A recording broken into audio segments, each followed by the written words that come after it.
30 जुलाई के उपचुनाव सिर्फ 3 सीटों के नतीजे नहीं हैं, यह भारतीय राजनीति में आने वाले एक बड़े राजनीतिक तूफान का शुरुआती संकेत है।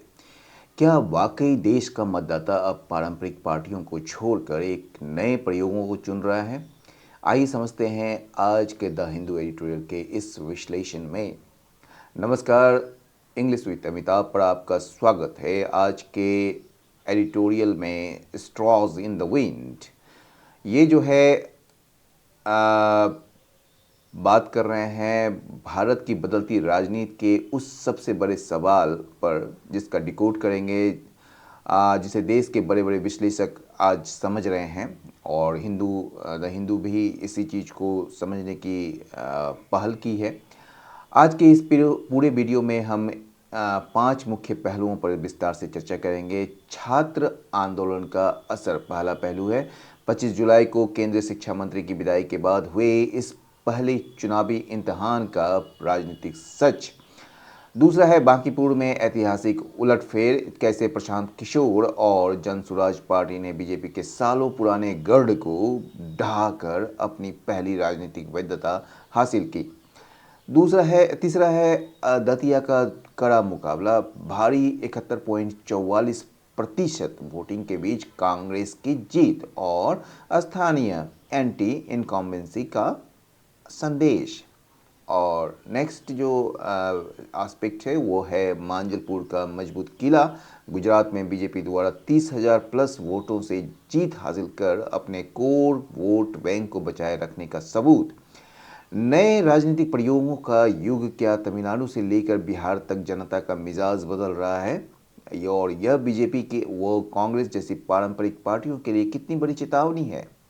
और हाँ, हमेशा की तरह इस एडिटोरियल के एक एक वाक्य का line by line Hindi translation, सरल व्याख्या और इसमें छिपे एडवांस ग्रामर पॉइंट्स और वोकेबलरी को हम गहराई से समझेंगे ताकि आपकी प्रतियोगी परीक्षाओं की तैयारी और इंग्लिश कॉम्प्रिहेंशन दोनों मजबूत हो सके। तो चलिए बिना किसी देरी के शुरू करते हैं आज का एनालिसिस। वीडियो को अंत तक जरूर देखिएगा। वर्ड्स देख लेते हैं फिलहाल। चलिए, एवर्स एवर्स का मतलब खिलाफ होना या उसके विपरीत होना, किसी चीज़ से परहेज या अनिच्छा रखना। इसका जो साइन होगा वो होगा रिलक्टेंट, अनविलिंग या फिर लोथ। एंड हो जाएगा इंक्लाइंड, ईगर या विलिंग। कॉन्सिक्वेंशियल मतलब अत्यंत महत्वपूर्ण या सरदार या दुर्गामी परिणामों वाला। सिग्निफिकेंट, इम्पैक्टफुल या मोमेंटस। एंड हो जाएगा इनकॉन्सिक्वेंशियल, ट्रिवियल या नेग्लिजिबल। रेजिलियंस का मतलब कठिन परिस्थितियों से उबरने की जो क्षमता होती है आपका, वो उसको कहते हैं टफनेस, एडेप्टेबिलिटी या ड्यूरेबिलिटी। एंटी हो जाएगा फ्रेजिलिटी या वल्नरेबिलिटी या वीकनेस। एंटी इनकम्बेंसी का मतलब सत्ता विरोधी लहर, गवर्नमेंट डिससेटिस्फेक्शन, वोटर बैकलेस या पॉलिटिकल डिसकॉन्टेंट। एंटी हो जाएगा प्रो इनकम्बेंसी, इनकम्बेंट एडवांटेज या फिर रूलिंग फेवर। ठीक है। वोलेटिलिटी का मतलब होता है अस्थिरता, इनस्टेबिलिटी, अनप्रेडिक्टेबिलिटी या टर्बुलेंस। एंड हो जाएगा स्टेबिलिटी, कॉन्स्टेंसी या फिर स्टीडनेस। इलेक्टोरेट का मतलब मतदाता होता है, वोटर्स, कॉन्स्टिट्यूंसी या इलेक्टर्स। एंड हो जाएगा नॉन वोटर्स, डिसइनफ्रेंचाइज्ड या in eligible citizens. Legacy parties का जो मतलब है पुरानी और पारंपरिक राजनीतिक पार्टियां जो होती है उसको कहते हैं legacy parties. Establish parties, traditional parties, historic parties.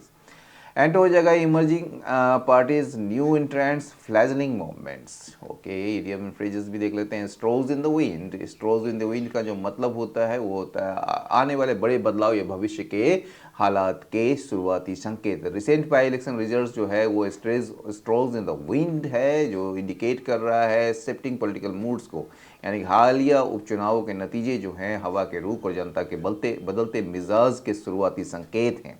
ठीक है, straws in the wind. Throw up का मतलब होता है अप्रत्याशित नतीजे सामने लाना, या लेटेस्ट सर्वे जो है ये इसने कुछ सरप्राइजिंग फैक्ट्स सामने लाए हैं अबाउट यूथ एम्प्लॉयमेंट के संबंध में। विथ एन आई ऑन, किसी भविष्य के लक्ष्य पर नज़र रखते हुए, ठीक है, या ध्यान केंद्रित करते हुए, government allocated more funds for sports infrastructures के लिए, जिस with an I on the 2026 Olympics, यानी सरकार ने 2036 ओलंपिक पर नज़र रखते हुए खेल के बुनियादी ढांचे के लिए अधिक बजट आवंटित किया। इन वंस फेवर मतलब किसी के पक्ष में, यानी कि स्ट्रॉन्ग लोकल कैंडिडेट्स जो होते हैं can still turn the vote in the opposition favour, वो जो है अपोजिशन के पक्ष में वो मोड़ सकते हैं। ठीक है, ट्रांसलेट इनटू बड़ा अच्छा ये शब्द है और बार बार आता है। किसी परिणाम में बदलने या तब्दील होना। हाई वोटर टर्नआउट जो है वो does not always translate into a victory for the ruling party. ये हमेशा जो है सत्तारूढ़ दल के लिए जीत में तब्दील नहीं होता। तो चलिए चलते हैं एडिटोरियल की ओर। स्ट्रॉज इन द विंड जो है यहाँ ये बताने की कोशिश हो रही है कि हाल ही में जो है बांकीपुर हो गया, आपका दतिया हो गया, बांजलपुर में जो हुए उपचुनाव केवल 3 सीटों के चुनाव नहीं है, बल्कि ये देश के राजनीतिक माहौल और हवा के रुख का एक छोटा सा संकेत दे रहा है। स्ट्रॉज इन द विंड जो है एक बड़ा ही प्रसिद्ध मुहावरा है जिसका अर्थ होता है आने वाले बड़े बदलावों के शुरुआती संकेत। चलिए सब हेडलाइन भी देख लेते हैं। India's voters do not seem ours. India के जो वोटर्स जो है ना, अब लगता नहीं है कि वो अवर्स हैं, मतलब खिलाफ हैं टू फ्रेश पॉलिटिकल एक्सपेरिमेंट्स, यानी कि जो एक नया राजनीतिक एक्सपेरिमेंट्स करने के लिए, यानी कि उसको भी अब एक्सेप्ट कर रहे हैं। मतलब कि भारत की जनता अब पुरानी या पारंपरिक राजनीति और पार्टियों से ही बंध ही नहीं रहना चाहती है। ये वे नए राजनीतिक दलों, नए नेताओं और नए विचारों या प्रयोगों को मौका देने से कतरा या हिचकिचा नहीं रहे हैं। चलिए शुरुआत करते हैं पहला सेंटेंस से। द बाई इलेक्शंस, ये जो बाई इलेक्शंस हुए हैं जो कि हेल्ड हुए हैं कहाँ पर, ये हेल्ड जो है ये पास्ट पार्टिसिपल है, दैट इज मतलब हो गया which were held on July 30, 2026 in 3 assembly constituencies में अक्रॉस 3 भारतीय जनता पार्टी रूल्ड स्टेट्स में। तीनों मतलब कि तीनों जगह में ना बीजेपी का शासन है। इसने जो है ना कुछ सरप्राइजेस सामने लेकर आए हैं, ठीक है ना, कुछ अप्रत्याशित जो मतलब चीज़ें जो है वो परिणाम जो है वो सामने लेके आया है। But it may be risky, लेकिन ये रिस्की हो सकता है to read them as indicators of any definitive or enduring political trend. लेकिन मतलब कि इन छोटे उपचुनावों के नतीजों को देखकर जो है देश की राजनीति में किसी अस्थायी यानी डेफिनेटिव और पक्के बदलाव का निष्कर्ष निकाल लेना जल्दबाजी और जोखिम भरा हो सकता है। ठीक है, फिर भी स्टिल बांकीपुर इन बिहार, फिर भी जो है बिहार में जो बांकीपुर है, मध्य प्रदेश में दतिया है और मांजलपुर जो है गुजरात में जो है, were among the most closely versed electoral contest. ये जो थे मतलब कि ये तीनों सीट जो है पूरे देश में चर्चा का विषय थी और राजनीतिक विश्लेषकों की इस पर नज़र टिकी हुई थी। ठीक है, दो इन्वॉल्विंग, हालांकि इसमें जो है केवल 3 ही सीट्स शामिल थे। द रिजल्ट्स वर सिग्निफिकेंट, लेकिन जो रिजल्ट्स जो थे इसके काफ़ी महत्वपूर्ण मतलब कि हैं। ठीक है, offering clues about regional political currents, the strength of major parties and the prospects of emerging political formation. यानी कि ये जो परिणाम है हमें ये समझने में मदद करते हैं कि अलग अलग राज्यों में जो है जनता का क्या मूड है, यानी कि पॉलिटिकल करेंट्स क्या है। ठीक है, और बड़ी पार्टियों की जमीनी पकड़ कितनी मजबूत है, स्ट्रेंथ ऑफ मेजर पार्टीज को समझने में मदद करती है। And prospects of emerging political formation, और जो नए राजनीतिक दलों का जो भविष्य कैसा होने वाला है उसको समझने में हमें मदद मतलब कि ये करती है ये जो रिजल्ट्स हैं। ठीक है, these were also the first electoral test. ये जो उपचुनाव हैं इसलिए भी खास हैं क्योंकि ये पहले जो है इलेक्टोरल टेस्ट है after student protest force the BJP to remove union education minister Dharmendra Pradhan on July 25। ठीक है, यानी क्योंकि ये जो है 25 जुलाई को छात्र आंदोलन के दबाव में आकर बीजेपी सरकार को केंद्रीय शिक्षा मंत्री धर्मेंद्र प्रधान को उनके पद से हटाना पड़ा था, इसलिए ये महत्वपूर्ण है, इसलिए ये खास है। इसके ठीक मतलब कि इसके ठीक जो है ये इसको हटाए जाने के बाद ये पहला मतलब कि क्या कहेंगे आप, चुनाव था ये जिससे सरकार के प्रति जनता के गुस्से या समर्थन का पता चलना था। द मोस्ट कॉन्सिक्वेंशियल रिजल्ट, जो सबसे ज़्यादा जो कॉन्सिक्वेंशियल रिजल्ट जो दूरगामी और बड़ा और असरदार जो नतीजा है वो वो कहाँ से आया, वो बांकीपुर से आया जो बिहार में है, ठीक है। द सीट फेल वैकेंट, ये जो सीट जो है ये खाली हो गया था आफ्टर बीजेपी के जो नेशनल प्रेसिडेंट है नितिन नवीन जो है उसने रिजाइन किया था following is election to the Rajya Sabha, यानी कि उनके राज्यसभा में चुने जाने के बाद, ठीक है। जन सुराज पार्टी के जो फाउंडर हैं Prashant Kishor chose the constituency, उसने इस कॉन्स्टिट्यूंसी को चुना अपने इलेक्ट्रल डेब्यू के लिए, ठीक है। Turning what would otherwise have been a routine by election into a high profile political contest, ठीक है ना। इस उनके मैदान में उतरने से की वजह से जो है एक साधारण सा उपचुनाव न रहकर ये देश का एक हाई प्रोफाइल मुकाबला बन गया, ठीक है ना। समझ गए इसके, जिससे ये जो है एक सामान्य उपचुनाव एक हाई प्रोफाइल राजनीतिक मुकाबले में ये बदल गया, ठीक है ना। वट, ठीक है, what would otherwise have been a routine by election, जो होता एक रूटीन एक सामान्य सा मतलब कि इलेक्शन होता है, ये बाय इलेक्शन होता, लेकिन इस प्रशांत किशोर के आने से क्या हुआ, ये एक हाई प्रोफाइल पॉलिटिकल कॉन्टेस्ट के रूप में ये बदल गया, ठीक है। ही डिफीटेड बीजेपी कैंडिडेट, उन्होंने जो है बीजेपी कैंडिडेट नीरज कुमार को हराया 19,324 वोट से, ending decades of BJP dominance in the constituency. और इस जीत के साथ ही जो है बांकीपुर सीट पर पिछले कई दशकों से चला आ रहा बीजेपी का वर्चस्व और दबदबा खत्म कर दिया। It marks the JSP's first major electoral success and gives Mr. Kishore political legitimacy after years as an election strategies, ठीक है। ये जो है ये जीत ये मार्क्स मतलब एक तरीके से कहिए इसको चिन्हित करता है, ये जो है ये परिणाम है, मतलब जेएसपी का जो पहला सबसे बड़ा मतलब कि इलेक्ट्रल सक्सेस है, चुनावी जीत है। और ये मिस्टर किशोर को जो है एक पॉलिटिकल लेजिटिमेसी देती है, यानी कि राजनीतिक वैधता देती है, यानी कि क्या कहेंगे आप, चूँकि जो प्रशांत किशोर हैं वो सालों तक जो है पर्दे के पीछे से राजनीतिक रणनीतिकार यानी कि इलेक्शन स्ट्रेटेजिस्ट के रूप में काम करने वाले कर रहे थे हुए, और अब जो है प्रशांत किशोर को अब एक सीधे जनता द्वारा चुने गए नेता के रूप में राजनीतिक मान्यता मिल गई है, पॉलिटिकल लेजिटिमेसी मिल गई है, ठीक है। इन दतिया, अब दतिया की बात हो रही है मध्य प्रदेश की, जहां पर कांग्रेस ने इम्पॉर्टेंट विक्ट्री हासिल की है एज इट्स कैंडिडेट, क्योंकि इसके जो कैंडिडेट हैं घनश्याम सिंह डिफीटेड बीजेपी के कैंडिडेट को डिफीट किया है जिसका नाम है Ashutosh Tiwari by just over 6,000 votes, केवल जो है 6,000 वोट्स से कुछ अधिक से उसको हराया है।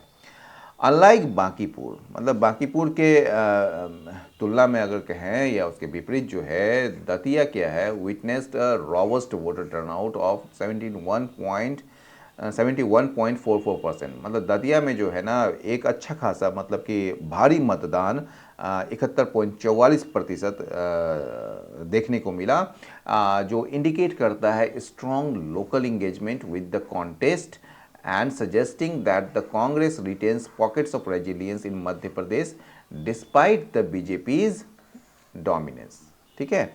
तो मतलब क्या है कि ये जो दिखाता है कि स्थानीय जनता जो है ना चुनाव को लेकर काफ़ी जागरूक और सक्रिय रही, ठीक है, इंडिकेटिंग स्ट्रॉन्ग लोकल इंगेजमेंट, मतलब कि स्थानीय जनता जो है वो काफ़ी जागरूक और सक्रिय रही इस मुकाबले को लेकर, और ये सजेस्ट करता है, ठीक है, कि मध्य प्रदेश में बीजेपी के भारी प्रभाव के बावजूद, ठीक है, मध्य प्रदेश में बीजेपी के भारी प्रभाव के बावजूद क्या हो रहा है कि कांग्रेस जो है अपनी पकड़ पूरी तरह खत्म मतलब कि वो खत्म नहीं हुई है, मतलब वो बनाए रखी है, और उसके पास जो है मजबूत आधार वाले इलाके मौजूद हैं, ठीक है। Retains pockets of resilience in Madhya Pradesh. The victory does not alter the balance of power in the assembly, ये जो विक्ट्री है ना ये मतलब कि एक सीट जीत जाने से जो है ये मतलब कि बैलेंस ऑफ पावर को जो है ना ये चेंज नहीं करती है, ऑल्टर नहीं करती है असेंबली में, ठीक है ना। जो विधानसभा में जो है ना,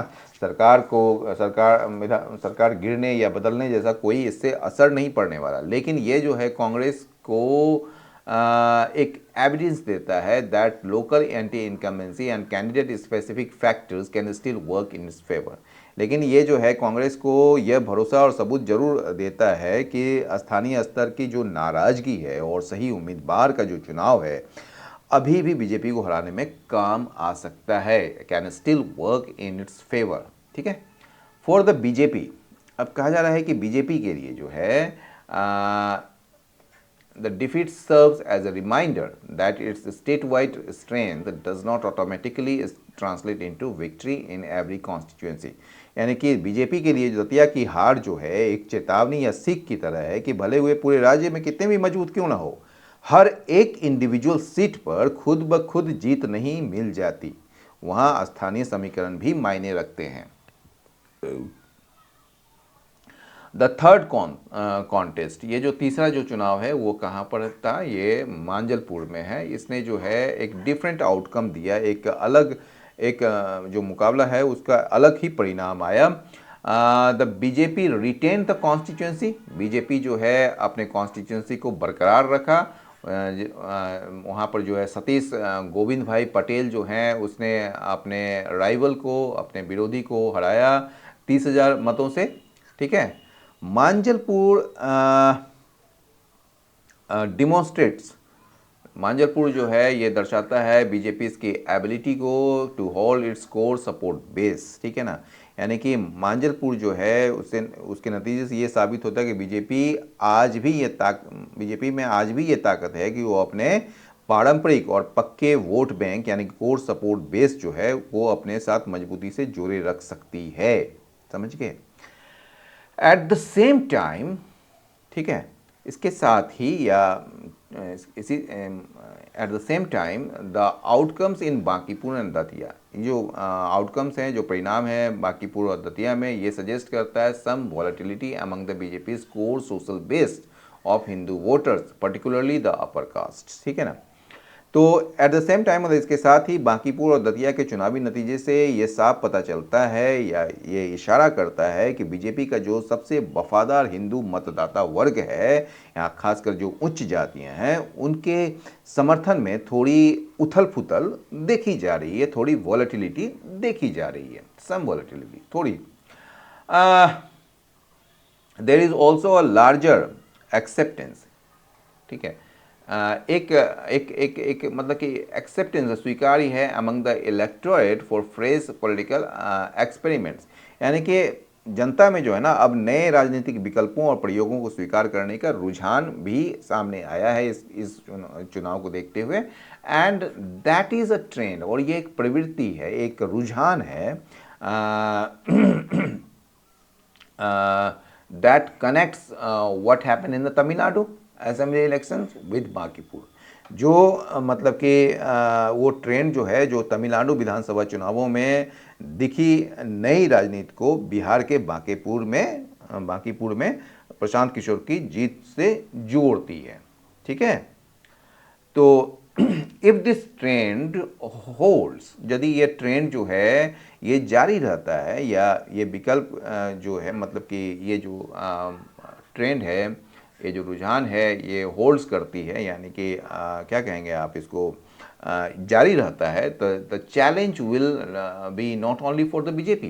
तो चुनौती जो है न केवल बीजेपी के लिए होगी but also for the other legacy parties, बल्कि यह जो चुनौती होगी अन्य पुरानी और पारंपरिक पार्टियों के लिए भी होगी, खासकर कांग्रेस के लिए भी होगी, including and particularly the Congress, जिसमें कांग्रेस भी शामिल है, खास करके कांग्रेस भी शामिल है। ठीक है, तो आज के द हिंदू एडिटोरियल का सार यही है कि बांकीपुर, दतिया और मांजलपुर के उपचुनाव भले ही छोटे हों, लेकिन ये इशारा कर रहे हैं कि भारतीय मतदाता अब बदलाव और नए विकल्पों के लिए तैयार हैं, जो बीजेपी और कांग्रेस दोनों के लिए बड़ी सीख है। ठीक है, आपको क्या लगता है, क्या प्रशांत किशोर की यह जीत बिहार की राजनीति में बड़ा बदलाव लाएगी? अपनी राय कमेंट सेक्शन में जरूर बताएं। अगर आज की क्लास और ग्रामर एक्सप्लेनेशन आपको पसंद आया हो तो वीडियो को लाइक करें, अपने दोस्तों के साथ शेयर करें और इंग्लिश विद अमिताभ चैनल को सब्सक्राइब करके बेल आइकन दबाना ना भूलें। मिलते हैं अगले एडिटोरियल में, तब तक के लिए कीप लर्निंग कीप ग्रोइंग। जय हिंद।